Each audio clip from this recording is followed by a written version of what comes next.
2023 SSLC പരീക്ഷയിൽ full A+ നേടിയ മിടുക്കന്മാരെയും മിടുക്കുകളെയും അനുമോദിക്കാൻ പാലാ ബ്രില്യന്റും മലയാള മനോരമയും ഒന്നിക്കുന്നു.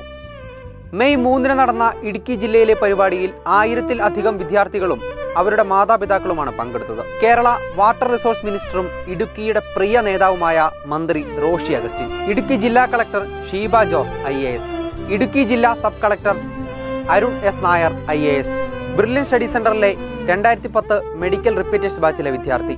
അതിനുശേഷം തിരുവനന്തപുരം മെഡിക്കൽ കോളേജിൽ MBBS പഠനം പൂർത്തിയാക്കി. അതിനുശേഷം അഖിലേന്ത്യാ സിവിൽ സർവീസ് പരീക്ഷയിൽ ഓൾ ഇന്ത്യ റാങ്ക് 55 കരസ്ഥമാക്കി മിന്നുന്ന നേട്ടം കൈവരിച്ചു. Pala Brilliant study centre director George Thomas, Pala Brilliant study centre general manager Sivakumar, മലയാളികൾക്ക് വാർത്താ സംസ്കാരത്തിന് ചുക്കാൻ പിടിക്കുന്ന മലയാള മനോരമയുടെ deputy general manager Kurian Mathews തുടങ്ങിയവർ അണിനിരന്ന പ്രൗഢ ഗംഭീരമായ ചടങ്ങ് നിങ്ങളിലേക്ക്. മലമേലെ തിരിവെച്ച് പെരിയാറിൻ തളയിട്ട് ചിരിതൂകും പെണ്ണല്ലേ ഇടുക്കി, ഇവളാണ് മിടുമിടുക്കി.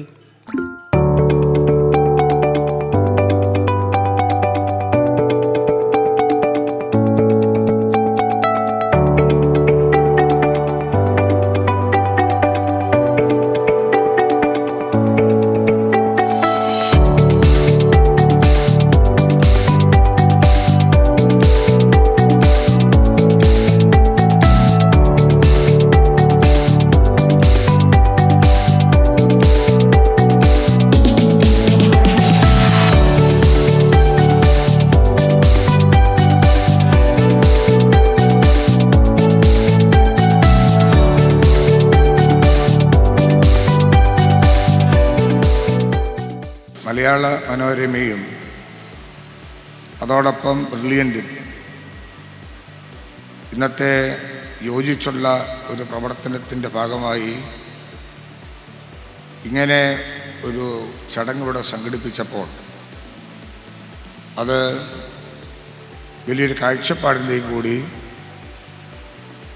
യാഥാർത്ഥ്യമാണ്. മാധ്യമപ്രവർത്തന രംഗത്ത് എക്കാലവും തിളങ്ങി ശോഭിക്കുന്ന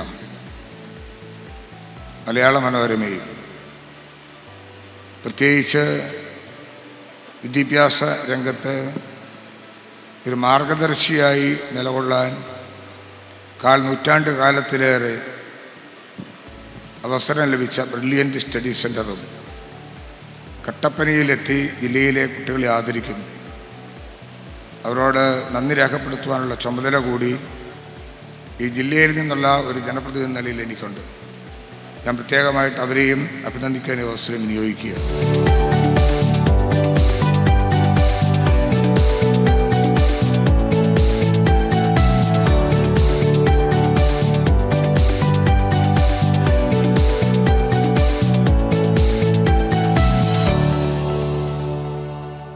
പത്താം ക്ലാസ് കഴിഞ്ഞ് അതിൽ വളരെ കഷ്ടപ്പെട്ട് പഠിച്ച്, നിങ്ങൾക്കറിയാം എത്ര പഠിച്ചാലാണ് ഏറ്റവും നല്ല രീതിയിൽ ഇന്ന് കേരളത്തിലെ ഏറ്റവും നല്ല കുട്ടികളുടെ ഗ്രൂപ്പിലോട്ട് കടന്നു വന്ന് ഇന്ത്യയിലെ ഏറ്റവും നല്ല കുട്ടികളായിട്ട് മാറേണ്ടവരായിട്ട് വന്നിരിക്കുന്ന ഈ കുട്ടികളെ ആദരിക്കുമ്പോൾ വളരെയേറെ സന്തോഷമുണ്ട്. കാരണം ഞാൻ ഇവരുടെ എല്ലാവരുടെയും മുഖത്തേക്ക് നോക്കുകയായിരുന്നു. 40 വർഷമായി ഞങ്ങൾ ഈ രംഗത്ത്. ഒരു കുട്ടിയുടെ മുഖം കണ്ടാൽ, ഒരു കുട്ടിയുടെ കണ്ണുകൾ കണ്ടാൽ ഞങ്ങൾക്ക് മനസ്സിലാകും പഠിക്കുന്ന ആളാണോ, പഠിക്കാൻ ആഗ്രഹമുള്ള ആളാണോ, നേടുന്ന ആളാണോ എന്ന് മനസ്സിലാക്കാൻ പറ്റും. ഇവിടെ എനിക്ക് ഇരിക്കുമ്പോൾ മനസ്സിലാക്കുന്നത്, ഇവിടെയുള്ള കുട്ടികളെ മുഖത്തേക്ക് നോക്കുമ്പോൾ വളരെയേറെ ആകാംക്ഷയോടും ആഗ്രഹത്തോടും വന്നിരിക്കുന്ന കുട്ടികളെ കണ്ടാൽ അറിയാം ഇവർ പലരും ഉന്നത സ്ഥാനത്ത് എത്തിച്ചേരേണ്ടവർ തന്നെയാണ്. അവർ എത്തും.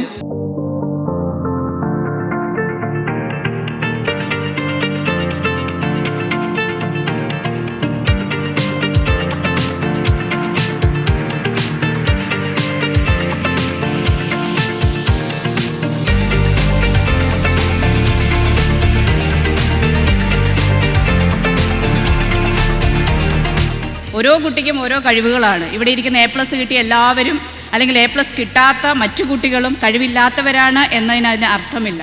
എല്ലാവർക്കും കഴിവുണ്ട്. പക്ഷേ ആ കഴിവിനെ നമ്മൾ എങ്ങനെ ഉപയോഗിക്കുന്നു, ആ കഴിവ് നിങ്ങൾ എങ്ങനെയാണ് മറ്റു കാര്യങ്ങൾക്ക് വേണ്ടി, നിങ്ങളുടെ പഠന കാര്യങ്ങളിൽ, പാഠ്യേതര കാര്യങ്ങൾക്ക് ഒക്കെ വേണ്ടി ഉപയോഗിക്കുന്നത്, നല്ല രീതിയിൽ ഉപയോഗിക്കണം. അതിലാണ് നിങ്ങൾക്ക് തിരഞ്ഞെടുപ്പ്, ഒരു നല്ല തിരഞ്ഞെടുക്കൽ അതിലാണ് നിങ്ങൾക്ക് തരുന്നത്. നിങ്ങൾക്ക് വിദ്യാഭ്യാസം എന്തിനാണ് കിട്ടുന്നത്? ജ്ഞാനമുണ്ടാവാൻ. ആ ജ്ഞാനം വിജ്ഞാനമായി മാറണം, അല്ലെങ്കിൽ നിങ്ങൾക്ക് കിട്ടുന്ന അറിവ് തിരിച്ചറിവായി മാറണം, നല്ലതിനെയും ചീത്തയെയും തിരിച്ചറിയാനുള്ളൊരു കഴിവായി മാറണം.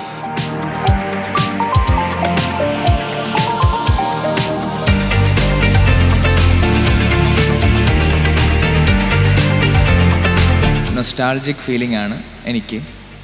2 കാരണങ്ങളുണ്ട്. ഒന്ന്, എനിക്കും 10ാം ക്ലാസ്സിലും പ്ലസ് ടുവിനും ഇതുപോലെ മനോരമയുടെ ഒരു ചടങ്ങിന് കൊല്ലത്ത് വെച്ച് പങ്കെടുക്കാനുള്ള ഒരു ഭാഗ്യം കിട്ടിയിട്ടുണ്ട്.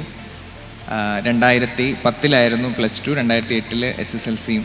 അപ്പോൾ അവിടെ കൊല്ലം ബിഷപ്പ് ജെറോം നഗറിൽ നടന്ന പരിപാടിയിലാണ് എനിക്ക് പങ്കെടുക്കാൻ അവസരം കിട്ടിയത്. അപ്പോൾ അതേ അവസ്ഥയിൽ തിരിച്ചൊരു ഗസ്റ്റായിട്ട് അതേ ചടങ്ങിലേക്ക് വരാൻ സാധിക്കുക എന്ന് പറയുന്നത് വളരെ അഭിമാനകരമായിട്ടുള്ളൊരു നിമിഷമായിട്ട് ഞാൻ കാണുകയാണ്.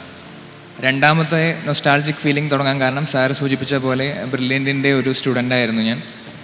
2011 മെഡിക്കൽ എൻട്രൻസ് ബാച്ചിന് അവിടെ ജോയിൻ ചെയ്ത ആളാണ്. അവിടുത്തെ ഒരു സഹായം കൊണ്ടാണ്, അല്ലെങ്കിൽ അവിടെ നടത്തിയ ചിട്ടയായ പഠനത്തിൻ്റെ ഒരു സഹായം കൊണ്ടാണ് തിരുവനന്തപുരം മെഡിക്കൽ കോളേജിൽ എനിക്ക് അഡ്മിഷൻ കിട്ടാനും തുടർന്ന് ഇങ്ങനെയൊക്കെ ആയിത്തീരാനും സഹായിച്ചതെന്ന് ഞാൻ വിശ്വസിക്കുന്നു. അപ്പോൾ അതുകൊണ്ട് ഈ 2 കാരണങ്ങൾ കൊണ്ട് എനിക്കൊരു നൊസ്റ്റാൾജിക് ഫീലിംഗ് ഉണ്ട്.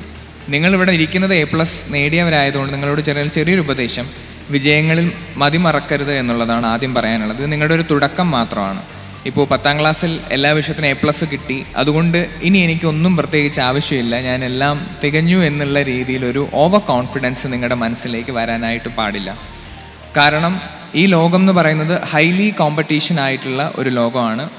നിങ്ങളോടൊപ്പം മത്സരിക്കുന്ന ആൾക്കാർ മാത്രമല്ല, നിങ്ങളുടെ മുന്നേ കടന്നുപോയ ആൾക്കാരുമായിട്ടും നിങ്ങളുടെ പിന്നിൽ വരുന്ന തലമുറയായിട്ടും ഒക്കെ മത്സരിച്ചാൽ മാത്രമേ നിങ്ങൾക്ക് ഈ ലോകത്ത് പിടിച്ചു നിൽക്കാനായിട്ട് സാധിക്കുകയുള്ളൂ. അപ്പോൾ അത്രയും കോമ്പറ്റീഷൻ ഉള്ളതുകൊണ്ട് തന്നെ ഏത് മേഖല എടുത്താലും, അതിപ്പോൾ എഞ്ചിനീയറോ ഡോക്ടറോ അല്ലെങ്കിൽ IAS ആകാൻ മാത്രമല്ല, നല്ലൊരു സിനിമാ താരമാകണമെങ്കിൽ, നല്ലൊരു എഴുത്തുകാരനോ ആകണമെങ്കിൽ, നല്ലൊരു പത്രപ്രവർത്തകനാകണമെങ്കിൽ ഒക്കെ ഹൈലി കോമ്പറ്റീഷൻ ഉള്ള ഒരു ലോകത്തേക്കാണ് നിങ്ങളിനി കാല് വയ്ക്കാനായിട്ട് പോകുന്നത്. അതുകൊണ്ട് തന്നെ ആ ഒരു കോമ്പറ്റീഷനിൽ പിടിച്ചു നിൽക്കണമെങ്കിൽ ഓരോ നിമിഷവും നിങ്ങൾ നന്നായിട്ട് വർക്ക് ചെയ്യാൻ, നിങ്ങൾ ഹാർഡ് വർക്ക് ചെയ്യാൻ, നിങ്ങൾ സ്മാർട്ട് വർക്ക് ചെയ്യാൻ നിങ്ങൾ തയ്യാറായിരിക്കണം എന്നുള്ളതാണ്.